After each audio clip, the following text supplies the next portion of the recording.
Sir, जब भी election होते हैं देश का वो नागरिक, देश का वो बाशिंदा अपनी सूझबूझ समझदारी के साथ अपना विधायक चुनता है, उसे वोट करता है। पिछले 15 सालों में जो सरकार है, जैसे कि लॉकडाउन, नोटबंदी, जीएसटी, इसमें जो जनता है वो काफ़ी नाराज़ नजर आई। मगर भारतीय जनता पार्टी पूरी बहुमत के साथ अपनी सरकार बना लेती है, या तो फिर सरकार गिर गई तो गठबंधन की सरकार बना लेती है। तो इसको लेकर क्या कहना चाहोगे आप? भारतीय जनता पार्टी, ये भाजपा जो है, भारत जलाओ पार्टी है। मैं हर सभा में बोलते आता हूँ। और ये जो भाजपा भारत जलाओ पार्टी है, इसकी जो नीति है, ये नीति मनोवादी नीति है। ये ब्रिटिश की नीति है, डिवाइड एंड रूल। तो डिवाइड एंड रूल का मतलब होता है कि तोड़ो फोड़ो और राज करो। राष्ट्रवादी फोड़ा, शिवसेना फोड़ा, तो 2 शिवसेना 2 राष्ट्रवादी। और इसी तरीके से जो है, ये 6000 जातियों के अंदर पूरा समाज बटा है। तो ये सब जो है, ये मनोवादी नीति होने की वजह से ये अल्पजनों के अंदर ये जो है डिवाइड एंड रूल का जो है माहौल बनाते हैं। हम अल्पजन जातियों को इकट्ठा करके बहुजन नीति की बात करते हैं, बहुजनों की राज की बात करते हैं, और बहुजनों की सत्ता की हम बात करते हैं। और बहुजनों की सत्ता की बात करते समय आपकी बार संविधान सरकार, ये हम बात करते हैं। तो बीजेपी की नीति जो है कामगार विरोधी नीति है। केंद्र सरकार की, राज्य सरकार की जो नीति है, ये हमेशा SC ST के, OBC के आरक्षण के खिलाफ की नीति है। मराठा आरक्षण के खिलाफ की नीति है। मुस्लिम आरक्षण लागू नहीं होना चाहिए, धनगर आरक्षण लागू नहीं होना चाहिए, इसके खिलाफ की इनकी नीति है। राष्ट्रीय स्वयं संघ की स्थापना 1925 में हुई। अभी ये 2024 चल रहा है, तो 2025 के अंदर राष्ट्रीय स्वयं संघ को, यानी अगले साल राष्ट्रीय स्वयं संघ को 100 साल हो जाएंगे।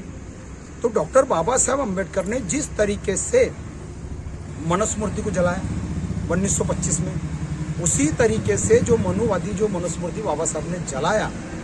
और बाबा साहब अम्बेडकर ने भारत का 140 करोड़ जनता के लिए, सभी जाति धर्म के लोगों को इकट्ठा करने वाला, एकता की बात करने वाला भारत का संविधान लिखा। तो ये जो संविधान है 140 करोड़ जनता का है, ये संविधान मतलब भीमस्मृति है। तो 2025 के अंदर अगर बीजेपी केंद्र में सरकार में है, राज्य में भी है, तो ये अगर फिर से सत्ता में अगर आ गई तो ये आरक्षण को खत्म कर देंगे, साथ ही साथ ये संविधान को खत्म कर देंगे, क्योंकि 1 साल बचा है। राष्ट्रीय स्वयं संघ को बदला लेने के लिए मनुस्मृति को जलाया बाबा साहब ने 1925 में। 2025 में ये भीमस्मृति संविधान जलाना चाहती है, यानी बदलना चाहती है। उनके कई नेता संविधान को जला भी चुके, संविधान के बदलने की बात कर भी चुके हैं, और संविधान पुनरावलोकन समिति उन्होंने बनाया भी है। जैसे कि आपने सवाल पूछा, बहुत अच्छा सवाल पूछा। लोग नाराज है फिर भी सत्ता में क्यों आते हैं? तो सत्ता में आने का कारण ये है कि उनके पास EVM है, और EVM का जो है, EVM को भी वो ऑपरेट करते हैं। तो EVM के ऊपर भी हमें शंका है देश के करोड़ों नागरिकों को, कि EVM जो है इसकी नीति की वजह से वो छून के आ सकते हैं। और साथ ही साथ यहाँ पर जो है, अभी भुसावल विधानसभा मतदार संघ की बात कर रहा हूँ, दिल्ली और मुंबई की बात तो जो है वो नाराजी की वो जो सुर है, शेतकरी, क्षेत्र मजदूर, कष्टकरी, कामगार, बहुजनों के अंदर है, ये बात सही है। लेकिन उससे ज़्यादा बेरोजगारों के अंदर जो आक्रोश है भुसावल विधानसभा मतदार संघ के अंदर, बेरोजगारों के न्याय की बात नहीं हो रही, उनको रोजगार देने की बात नहीं हो रही है। यहाँ पर जो किसानों को न्याय देने की बात नहीं हो रही है, कामगारों को न्याय देने की बात नहीं हो रही है, महंगाई, गरीबी, बेरोजगारी के लिए बात नहीं हो रही है, पानी, बिजली, रास्ते, इसको लेकर के बात नहीं हो रही, विकास की बात नहीं हो रही है। तो इसके अंदर जो है बड़े पैमाने के ऊपर आक्रोश है कि आमदार संजय सावकारे 15 साल से सोया है, उसका जो है जनता का आक्रोश वो नहीं सुन पा रहा है।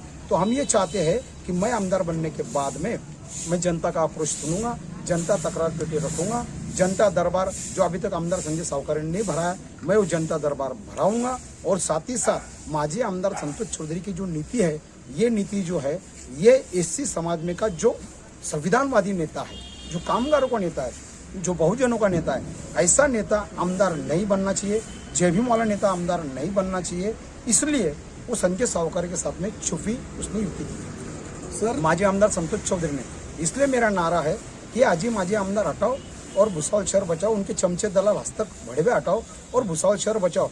अगर ये दल बदलू दोनों नेता को अगर हटा दिया तो भुसावल शहर का विकास बड़े तेज तर्रार और बहुत ही गति से होगा। मैं किसी को नाम लेके नहीं बोला कि ये चमचा है, ये दलाल है, ये हस्तक है, बड़वा है। जिसको वो बात लग रही है वो लोगों से मेरी गुजारिश है, अनुरोध है कि भाई मैं तुम्हारे खिलाफ नहीं हूँ। मैं ये बात इसलिए कर रहा हूँ कि सिर्फ मुट्ठी भर लोगों को कॉन्ट्रैक्टर आमदार संजय सावकार ने बनाया, माजी आमदार ने भी उनको ही बनाया। तो हम चाहते हैं कि बेरोजगार युवाओं को मेरे आमदार बनने के बाद में उनको कॉन्ट्रैक्ट मिले। मैं ये चाहता हूँ कि संजय सावकार के चमचे दलाल उन्हीं को कॉन्ट्रैक्ट मिलेगा, उन्हीं को ज़्यादा से ज़्यादा करोड़पति बनेंगे। मुट्ठी भर लो संजय सावकार के, मुट्ठी भर लो करोड़पति बनेंगे। अरे भाई शेतकरी, शेतमजूर, किसान, कामगार, बेरोजगार, इनका राज कब आएगा? इनको कौन कब कॉन्ट्रैक्ट देगा? इनको कोई क्यों खड़ा नहीं करता है? तो मैं उनके अधिकार की बात कर रहा हूँ, मैं क्या गलत बात कर रहा हूँ? तो तुमको भाई बुरा लग रहा होगा तो मैं तुम्हारा नाम लेकर के नहीं बोल रहा हूँ। तुमको अगर चमचे दलाली करना है तो मैं ये चाहता हूँ कि जनता की करो, भुसावल की विधानसभा विकास की करो। ये इनके तलवे चाटने से जो है मुट्ठी भर लोग तुम्हारे फायदा है, हम जनता का फायदा चाहते हैं, जनता का विकास चाहते हैं, विधानसभा मतदार संघ का विकास चाहते हैं। और इस समय जो सभाएं चल रही है वरण गांव के अंदर, भुसावल के अंदर, स्टार्टिंग के नेहरू मैदान की सभा, ये तीनों सभाओं के वैसे चित्र बदल चुका है। अभी जो है इनकी दाल गलने वाली नहीं है। इस समय परिवर्तन की लाट नहीं आई है, तूफान आया, तूफान वादड़। और इसके अंदर जो ये तूफान में जो है ये पाला पाचोड़ा, ये कीड़े किटकुल, ये जो कुछ भी जो लोग है, ये आजी माजी आमदार और उनके जो लोग, ये डॉक्टर लोनीकर, ये सब इसमें जो है ना पूरे भूई सपाट होने वाले हैं। और सिर्फ गैस सिलेंडर और गैस सिलेंडर ही चुन के आने वाला है, जगन सोनवणे चुन के आने वाला है। सर, महाराष्ट्र विधानसभा सन 2014 में भुसावल मतदार संघ से आपने कांग्रेस के पक्ष के टिकट से चुनाव लड़ा था और सन 2019 में आपने जो है तो राष्ट्रवादी से टिकट से चुनाव लड़ा था। क्या कारण रहा आज आप वंचित बहुजन आघाड़ी से चुनाव लड़ रहे हैं? वेरी गुड, बहुत अच्छा प्रश्न पूछा पत्रकार साहब आपने, बहुत ही ग्रेट प्रश्न पूछा, मेरे दिल को छूने वाला प्रश्न। 2014 के अंदर जो है मेरी पत्नी को मुख्यमंत्री पृथ्वीराज चौहान, मैं, नारायण राणे, हमारी प्रेस कॉन्फ्रेंस बम्बई में हुई, तीनों हम साथ में थे। पत्रकार परिषद उन्होंने बुलाया था, दिल्ली से पैगाम आया था उनको, उन्होंने मेरे को मैसेज दिया और मैं गया। जाने के बाद में अगर वहाँ से टिकट कांग्रेस का मैंने लाया तो भुसावल के कांग्रेस के जो सड़े हुए लोग हैं, जिसके पीछे कांग्रेस का एक भी कार्यकर्ता नहीं है, वो लोगों ने जो है, मैं उम्मीदवार कांग्रेस का होने के बावजूद, यानी मेरी पत्नी होने के बाद वो बावजूद भी उन्होंने दूसरे व्यक्ति को समर्थन दे दिया और कांग्रेस के अधिकृत उम्मीदवार पुष्पा जगन सोनवणे ने इनके पीठ में खंजीर घोंसने का काम किया। कांग्रेस ने गद्दारी किया, तो कांग्रेस का टिकट लिया, कांग्रेस को लोग काम नहीं करते, कांग्रेस को लोग साथ नहीं देते, कांग्रेस को लोग उल्टा कांग्रेस का अधिकृत उम्मीदवार के खिलाफ समर्थन देते। 2019 में आपने पूछा, बरोबर है, मुझे शरद चंद्र जी पवार, राजेंद्र पवार साहब ने बुलाया, टिकट दिया और टिकट देने के बाद में संतोष चौधरी ने डॉक्टर लोनीकर मानवतकर को अपक्ष खड़ा कर दिया। उस समय भी राष्ट्रवादी के 2019 का अधिकृत उम्मीदवार होने के बावजूद भी मेरे पीठ में खंजीर घोंसने का काम किया संतोष चौधरी ने, मानवतकर ने, अपक्ष खड़े रहा। और ये जो लोग हैं बार बार गद्दारी करते, टिकट तो देते कांग्रेस वाले मगर वोट नहीं देते, साथ नहीं देते, और राष्ट्रवादी वाले टिकट तो देते, वोट देते नहीं, साथ नहीं देते, दूसरे को समर्थन देते। तो इसके लिए मैंने सोचा कि इस समय जो है कि बहुजनों की सरकार बनानी, संविधान की सरकार बनानी है, तो मैंने डॉक्टर बाबा साहब अम्बेडकर जिस राजगृह में रहते थे, जहाँ उन्होंने संविधान लिखा, उनका कलम वहाँ है, और उसी तरीके से संविधान जहाँ बाबा साहब अम्बेडकर कुर्सी पर बैठते थे वहाँ जाके मैं उनकी कुर्सी को, संविधान को और पेन को चूम करके आया। बाला साहब अम्बेडकर श्रद्धेय, इनका मैं आशीर्वाद लेकर के आया और ये सोचा कि ये लोग तो गद्दारी करते मगर बहुजनों का राज लाना है, तो एक हाथ में तिरंगा एक हाथ में संविधान लेके मैं विधानसभा में जाने के लिए तैयार हूँ और बहुजनों की सरकार मैं चाहता हूँ। और इसलिए मैं संविधानों की सरकार चाहता हूँ। मैं SC ST NT OBC मुसलमान अल्पसंख्यक बहुजनों की, किसानों को, शेतकरी, शेतमजदूर, बेरोजगार, इनकी सरकार चाहता हूँ। इसलिए मैंने ये गद्दारी को देखते हुए वंचित बहुजन आघाड़ी का टिकट लिया, ताकि इस समय जो हमारे बलबूते पे, हमारों पैरों पे जाएंगे, वोट हमारा, राज तुम्हारा नहीं चलेगा भाई। अभी वोट भी हमारा और राज भी हमारा, हम खुद हमारे पैरों के ऊपर जाएंगे। इनकी बैसाखी की अभी हमें जरूरत नहीं। बहुजनों की सरकार, बहुजनों के राज, संविधान का राज। सर, भुसावल की जनता आपको विधानसभा में अगर चुनकर भेजती है तो आप किस तरीके का, आपका मैनिफेस्टो क्या कहता है, किस तरीके का विकास आप भुसावल तालुके में करेंगे? मैं यहाँ पर बेरोजगारों को जो है रोजगार देने का काम करूँगा, बिजली, रास्ते, पानी ये देने का काम करूँगा। भुसावल विधानसभा मतदार संघ के अंदर ये जो Deepnagar factory, Varangaon factory, Bhusawal factory, SC ST कर्मचारी, जो ST कर्मचारी है, रेलवे कामगार है, ये लोगों को जो मैं न्याय दूंगा। किसानों को जो है उनको न्याय देने का काम करूंगा। यहाँ पर जो है जनता दरबार भराऊंगा, जनता तकरार पेटी रखूंगा और साथ ही साथ जो है पूरे भुसावल शहर के अंदर मैं जो है ST बस चलाऊंगा। भुसावल विधानसभा मतदार संघ के अंदर जो है मैं बड़े पैमाने के ऊपर जो गुनहगारी खत्म कर दूंगा। विकास की गंगा में आग, विकास की तापी मैया मैं यहाँ लाऊंगा। और साथ ही साथ जो है ये भुसावल विधानसभा मतदार संघ के अंदर 25 हत्या हुई आमदार संजय सावकारे के राज में।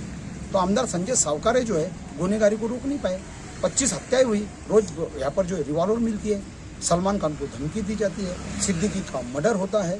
ऐसे पीरियड के अंदर जो है ये आमदार के प्रमोद सावकारे, आमदार संजय सावकारे, इसके भाई को धमकी दी जाती है, उसके भाई का संरक्षण नहीं कर पाता है। इसलिए मैंने सोचा कि भुसावल विधानसभा मतदार संघ के अंदर जो है बड़े पैमाने के ऊपर जो नहीं हुआ ऐसा विकास मुझे लाना है, नए नए प्रकल्प लाना है, नई नई योजना लाना है, इतना काम करना है। जैसा मैं 365 दिन 24 तास घूमता हूँ, लोगों में जाता हूँ, रास्ते पे बैठता हूँ, जन आंदोलनकारी नेता हूँ, रास्ते पे का कार्य करता हूँ, उसी तरीके से जो है मैं इस समय भी भुसावल विधानसभा मतदार संघ का सर्वांगीण विकास का सपना देख रहा हूँ। और मैं ये सपना देख रहा हूँ कि मेरे बेरोजगार भाइयों को हाथों को काम मिले। मैं सपना देख रहा हूँ कि भुसावल विधानसभा मतदार संघ के अंदर आज तक कुछ नहीं हुआ, ऐसा राज मैं लाना चाहता हूँ कि हर एक व्यक्ति को रास्ते पे जगह सोने मिल जाए। ये अंदर जा रहा है, ये अंदर जा रहा है, वो स्कूटर पे जा रहा है, वो रिक्शा में जा रहा है, वो पैदल बैठा है, वो बाबा साहब पुतले आसन बैठा है। ये बात ऐसा मैं करना चाहता हूँ। ठीक है, थैंक यू।